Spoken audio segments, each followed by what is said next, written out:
আসসালামু আলাইকুম প্রিয় দর্শক, আজকে আছি হাবিজপুর কান্দাপাড়া মোস্তফা ভাইয়ের দোকানে। উনি তো এখানে পেঁজি টেজি বানায়, আলুর চক বানায়, এই দেখেন অনেক সুন্দরভাবে বানায়, আমরা দেখি প্রতিদিনই বানায়। আসসালামু আলাইকুম মোস্তফা ভাই। ওয়ালাইকুম সালাম। কেমন আছেন? আলহামদুলিল্লাহ। আমরা তো রমজান মাসে দেখছি ইফতারি বানান। জি, রমজান মাসে তো ইফতারি বানান লাগে। রমজান মাস হলো পবিত্র মাস। আচ্ছা আচ্ছা, পবিত্র মাসে ইফতারি জিনিস ভালো খাওয়ান লাগে।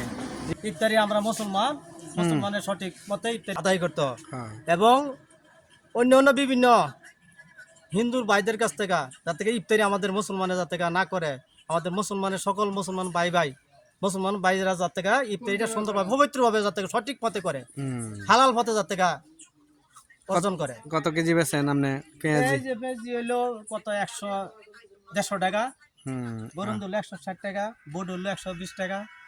আচ্ছা, আর বেগুনি? বেগুনি হলে 100-150 টাকা।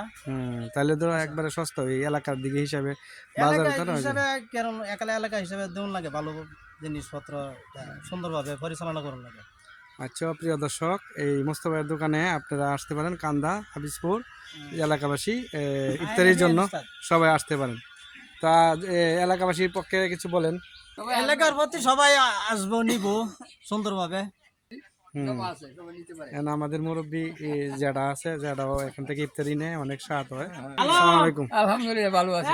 যারা ভালো আছেন, আলহামদুলিল্লাহ ইফতারি কেরম স্বাদ নেই? সুন্দর পবিত্র অনেক সুন্দর। মালগুলো খুব সুন্দর মালগুলি। আচ্ছা আচ্ছা, ঠিক আছে, তাহলে সবাই সবাই নিবেন আসবেন আসা। ইনশাল্লাহ হাবিজপুর কান্দা, আপনারা আসতে পারেন।